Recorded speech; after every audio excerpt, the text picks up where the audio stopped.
Welcome back नाज़रीन। 2021 के pressures क्या थे? साबिर साहब आपसे शुरू करता हूँ। अच्छा, पहली बात मैं एक छोटी सी बात करूँगा।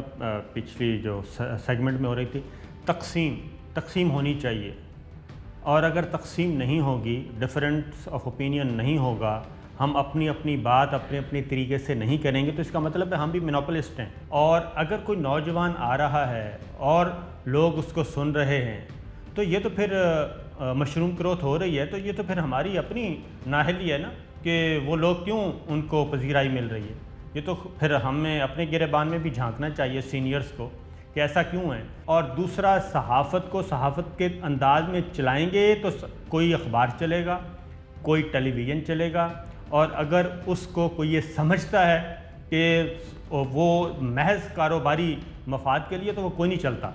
मैं आपको तो आप कह रहे हैं कि जर्नलिज्म के तौर पे चलेगा, उसके अलावा बिल्कुल वो कह रहे हैं कि उसके अलावा नहीं चलेगा। बहुत अच्छी नहीं बात चलेगा। है साबिर ने। प्रेशर कितने थे? प्रेशर काशिफ साहब उन पे आता है जो ऑब्लाइज्ड हो, करप्ट हो या कंप्रोमाइज्ड हो। और अगर आपने एक दफ़ा अपना सोल डेवल को आपने बेच दिया, तो फिर बार बार आपको मैसेज भी आएंगे, फिर आपको फ़ोन कॉल भी आएगी कि ना ये स्टोरी हटा दें, इसमें ये चेंज कर दें, यार ये फ़लाना काम कर दें। फ़ाद साहब बैठे हैं, क्लासा साहब बैठे हैं।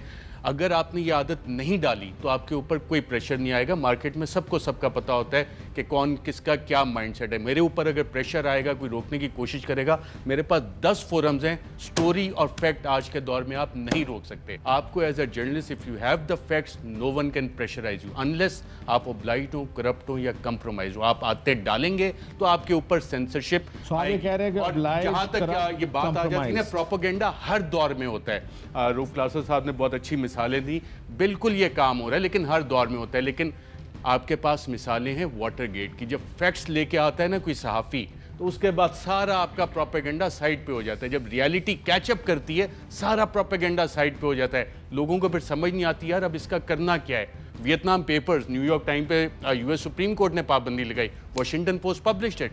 आपके पास बहुत सारी मिसालें। और नेशनल सिक्योरिटी का इशू, हमारे पाकिस्तान में तो नेशनल सिक्योरिटी का इशू करके आप बहुत सारी चीजें अंडर द रग आप कर देते हैं। अमेरिका में हम तो पाकिस्तान की बात कर रहे हैं। मैं इसीलिए आपको मिसाल दी है, द वियतनाम पेपर्स की आपको मिसाल दी है। Are there any Vietnam paper जो पाकिस्तान में प्रिंट हुए रिगार्डलेस ऑफ? पाकिस्तान में तो हमूदुर रहमान कमीशन रिपोर्ट भी नहीं हुई। अभी 16 दिसंबर अभी गुजरा है। ऑफिशियली क्या हमारे भी तो प्रेशर और किस्म के है ना। अच्छा, इसमें अब आपका एज अ जर्नलिस्ट भी है ना कि आप जाके निकालें। इंडिया से पब्लिश हुई हमूदुर रहमान कमीशन रिपोर्ट, यहाँ मेरे ख्याल वैनगार्ड बुक ने भी पब्लिश की हुई है, उसकी कॉपीज़ पाकिस्तान में अवेलेबल हैं। जो सहाफ़ी बहुत सारी कैबिनेट से स्टोरीज रूफ क्लासा साहब भी करते हैं, सीक्रेट ठप्पे लगे होते हैं। डिफेंस साहब की नेशनल सिक्योरिटी काउंसिल की जो मीटिंग्स होती हैं, टॉप सीक्रेट ठप्पे लगे होते हैं, डॉक्यूमेंट्स निकलते हैं, सहाफ़ी निकालते हैं और रिपोर्ट होता है। कोई मसला नहीं। ये आपकी अपनी स्किल्स हैं। अब वो नाच न जाने आंगन टेढ़ा, सेंसरशिप का इशू उसके लिए, लेकिन वो प्रेशर्स उन पे आते हैं जिसने पहले ही आदत डाली हो। मुझे ये इश्तिहार जो है ना मेरे यहाँ पे ये एडजस्ट कर दे, या मेरा फलाना वो काम करवा दें। अगर आप ये ऑब्लिगेशंस ले रहे हैं, अगर आप कंप्रोमाइज हुए, तो फिर ये आपके साथ सब कुछ होगा। लोगों को उठाया भी जाता है यहाँ पे। अब वो ये तो एक तो ये होता है, जाहिर है, जो एक दफ़ा सुनता है उसको बार बार सुनना पड़ता है। ये तो बात आ, ये तो पूरी किसी भी चीज़ में वो है। लेकिन यहाँ पर प्रेशर्स भी तो डाले जाते हैं ना। जब नहीं सुनते तो उसको फैंटा भी लगाया जाता है, उनको उठा भी लेते हैं, उनके साथ बहुत कुछ और भी होता है। तो ये एक साइड नहीं है, इसकी दूसरी साइड भी है। देखिए, मेरे ख्याल में प्रेशर तो हमेशा है और रहेंगे, और पिछले 2-3-4 साल में हमने देखा भी है किस तरीके के रहे, रिगार्डलेस के गवर्नमेंट में कौन है। दूसरा इंपॉर्टेंट पहलू जो ये माफ़ी चाहता, मैं इसमें एक चीज़ ऐड करें, मैं पूछना चाहता हूँ। मुझे 2-3 दिन पहले किसी ने ये फ़ोन किया, उन्होंने कहा जी बहुत सेंसरशिप है। मैं कहा पिछले 3 साल में भी उतनी है जितनी उससे पिछले 3 साल में थी, या उससे पिछले 3 साल में। मुझे नहीं लगता कि हमें को हुकूमत फ़ोन करके कभी कह सकती है कि तुसी ये कम नहीं करना। अगर होता तो शायद नून लीग पैनामा पेपर्स के ऊपर चैनलों को सारा कुछ बंद करा देती। उसको भी एड्रेस कर लें। प्रीडेटर्स ऑफ मीडिया जिनके चेहरे काले करके प्रेस क्लब में उनके पोर्ट्रेट्स लगाने चाहिए, उन्हें आप आज़ादी सहाफ़त के लिए बुला के उनसे तकरीरें करवाते हैं। अक्टूबर 2017 का द न्यूज़ अखबार उठाएं, उसमें एक चेयरमैन पेमरा के अल्फाज छपे में कि जी मेरे दौर में मैंने 222 चैनल्स को मैंने नोटिस इशू किए, 137 प्रोग्राम्स को मैंने इतने फाइन्स किए, और 11 चैनल मेरे दौर में बंद हुए। और उनको हम आज़ादी सहाफ़त के हीरो बनाते हैं। इनके चेहरे कारे करके ना तमाम नेशनल प्रेस क्लब में उनकी तस्वीर लगानी चाहिए ऐसे लोगों की। देखिए, प्रेशर जितना आप पे आता है उसमें से कितना आप लेते हैं और कितना रेजिस्ट करते हैं। मेरा ये मानना है, यानी इतने सालों से चीज़ों को देख के, सूरत हाल को देख के, हर पोजीशन से, यानी अंदर से न्यूज़ रूम में बैठ के भी और मालकान के साथ बड़ी क्लोजली काम करके भी और फ्रंट एंड पे भी आके, मेरा ये कंसिडर्ड ओपिनियन है काशिफ कि हमारे यहाँ जो जिस तरीके से हमारी मीडिया इंडस्ट्री स्ट्रक्चर्ड है, हम प्रेशर को बर्दाश्त नहीं कर सकते। वो इंडिविजुअल्स की बात नहीं है, वो ना ही किसी इदारों की है, वो एक सिस्टम ऐसा बन गया है कि जिसमें प्रेशर डालने वालों के अपने मफादात और प्रेशर लेने वालों के अपने मफादात वो जुड़ गए हैं। चुनाचे जो प्रेशर लेने वाला है वो हमेशा लेगा, क्योंकि इस सिस्टम में चाहे वो फाइनेंशियल मफादात हों, चाहे वो सियासी मफादात हों, चाहे वो ज़ाती मफादात हों, वो इतने जुड़ गए हैं कि अब आप उनको अलहदा नहीं कर सकते।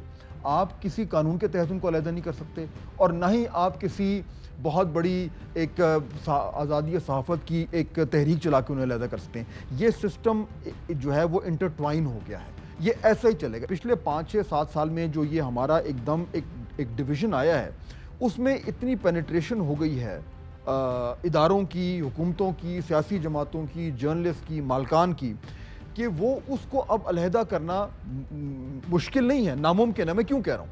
इसलिए क्योंकि ये सिस्टम गया है फंस, और जिस शख्स के लिए आपने ये सिस्टम बनाया है, जो कि अल्टीमेटली आपका व्यूअर है, वो इस सिस्टम से बाहर हटकर अब आपके सर से छलांग मारकर वो डिजिटल और सोशल पे जा रहा है। तो हम अब अपनी ही छोटी सी अखाड़े में आपस में एक दूसरे को थपकियां भी देते रहेंगे, खुश भी होते रहेंगे, आज़ादी सहाफ़त पे बात भी करते रहेंगे, जबकि जिस शख्स के लिए हम ये काम करें वो कहता है यार आप छोड़ें, मैं जा रहा हूँ। जो इदारे हैं, जो चैनल्स हैं, जो अखबार हैं, वो भी ये चाहते हैं कि इसके खिलाफ वो इसके खिलाफ आके किसी तरह कार्रवाई करे, इनको बट कट टू साइज करे, सॉर्ट आउट करे, ताकि हम तगड़े हो जाएं। खान साहब ने बड़ी मेरा ख्याल अच्छी बात की। अच्छा, कमोबेश मेरे भी ये व्यूज़ से जो मैंने पहले एक्सप्रेस किए थे कि हमारा भी डीलिंग का मालकान के साथ यही रहा है कि उनके अपने बिजनेस इंटरेस्ट होते हैं, और आप जो अरशद जैसे का स्ट्रेच करते रहते हैं, लड़ते रहते हैं, एक दिन आते हैं फिर आप भी थक जाते हैं, यार किस चक्कर में पड़ गए, ठीक है कोई अपॉर्चुनिटी देखते हैं, सारी चीज़ें।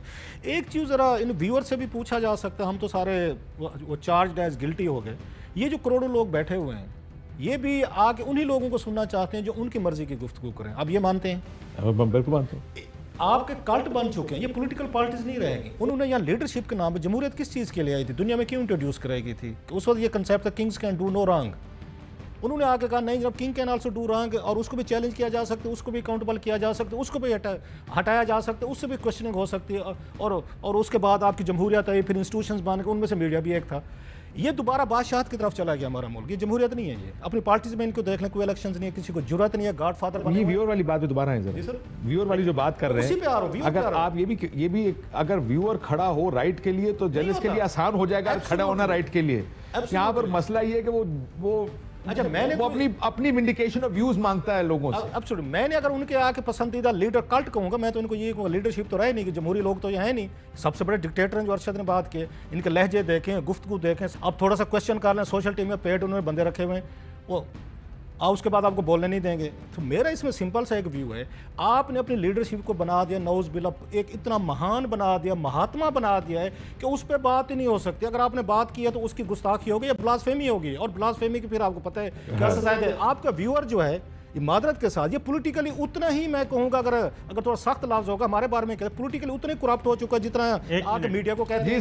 सर उसमें थोड़ा साबिर थोड़ा ब्रेक पे जाना जरा क्विकली 30 सेकंड में आप करें। मैं आपका व्यूअर जो है वो भी तो अपनी महान हस्ती के बारे में, उनके वजीरों के बारे में, उनके करप्शन के बारे में, उनके स्कैंडल के बारे में नहीं सुनना चाहता। वो कहते नहीं, मुझे इनकी अच्छा इसको बना के पेश करें, हार पहनाएं, इसको आके गले में इसके यहाँ पे फूल डालें, इस पे आके शावर करें, पत्तियां करें, तो फिर आप अच्छे बंदे। अगर आप आके नहीं करेंगे, not because it's political slogan, उनको जिस मुल्क का स्लोगन होना खाता पर लगाता है, किसके हक में किसके खिलाफ है। तो ये अगर आप शोज द मोरल कोलैप्स की सोसाइटी किस तरफ जा रही है। आप उनके महात्मा को एक्सपोज करेंगे और लोगों को बताएंगे, जो मीडिया का काम है कि आपका महात्मा साहब जो है ना ये काम कर रहे हैं जो कि नहीं होने चाहिए थे, वही आपके गले फिट हो जाता है, व्यूअर फिट हो जाता है कि जनाब आपने बहुत बड़ी गुस्ताखी कर दी, वो तो इतना बड़ा नेक आदमी है, महान आदमी है। साबिर साहब देखिए, बात हम बार बार कर रहे हैं। मैं अगेन कहूँगा कि इस वक्त जो मीडिया है, आफ्टर 2002 इलेक्ट्रॉनिक मीडिया आया, उससे पहले बिल्कुल सारे के सारे एक क्या कहना चाहिए, अपने अपने घरों में मुक़य्यद थे, और अखबारात थे, तीन अखबार थे, और तीनों अखबारों के ज़रिए ही सारी कैंपेन चलाई जाती थी। अब हुआ ये है कि और लाखों व्यूअर्स थे, नाजरीन नहीं बल्कि क़ारीन होते थे लाखों की तादाद में, इससे ज़्यादा नहीं थे। और पीटीवी एक होता था। अब आपका इलेक्ट्रॉनिक टेलीविज़न जब से आए हैं, प्राइवेट मीडिया चैनल, आप हर घर में पहुंच चुके हैं और आपके व्यूअर्स करोड़ों में हैं, लाखों में नहीं है, करोड़ों में हैं। ये जो रऊफ़ भाई बात कर रहे हैं व्यूअर्स की, तो अब आपकी आवाज़ लाखों नहीं करोड़ों तक पहुंचती है और पूरी दुनिया तक, और सिर्फ पाकिस्तान से बाहर भी आपको माइन्यूटली मॉनिटर किया जाता है। और उसमें हमें ज़ाहिर अपना काम करना है। और ये जो प्रेशर वाली बात की जा रही है ना, तो प्रेशर तो कोई भी शोबा ले लें, क्या ब्यूरोक्रेट पे प्रेशर नहीं आता, क्या वज़ीर पे प्रेशर नहीं आता, सेक्रेटरी पे प्रेशर नहीं आता, एक किराने की दुकान है उस पर प्रेशर नहीं आता। ये तो फिर हमारा काम है ना, यही तो एक जर्नलिस्ट जो है हिकमत। तो यही तो सवाल था आखिरी कि कितना प्रेशर है, किसका प्रेशर है। उसमें ये प्रेशर तो हर दौर में आएगा, क्योंकि हम किससे टक्कर ले रहे हैं, हम सबसे मजबूत लोगों से टक्कर ले रहे हैं। हम हुकूमत वक्त के ख़िलाफ़, हमने वॉच डॉग हमें कहा जाता है, तो हमने उनके बारे में बातें करनी है, हमने इंस्टीट्यूशन के बारे में बातें करनी है, जितने भी अथॉरिटीज़ हैं उनके बारे में हमने खबरें देनी है। जब आप चैलेंज करेंगे, डर तो एक दो से ही लगता है, तो प्रेशर तो हुकूमतों से कौन डरता है जाफर साहब। सुने, अच्छा एक मिनट, अच्छा उसमें भी बात कर लें कि अब तक कौन सा फांसी पे लटक गया जी, किसको सज़ा हुई है, आप चलें बता दें। कि DGISI पे एक कैंपेन लॉन्च की गई, क्या हुआ। तो मसला ये है कि ये बात नहीं है, हम बहुत सारी खबरें देते हैं, लेकिन इसका हरगिज़ ये नहीं कि हम मादर पिदर आज़ाद हैं और हम कहेंगे जी।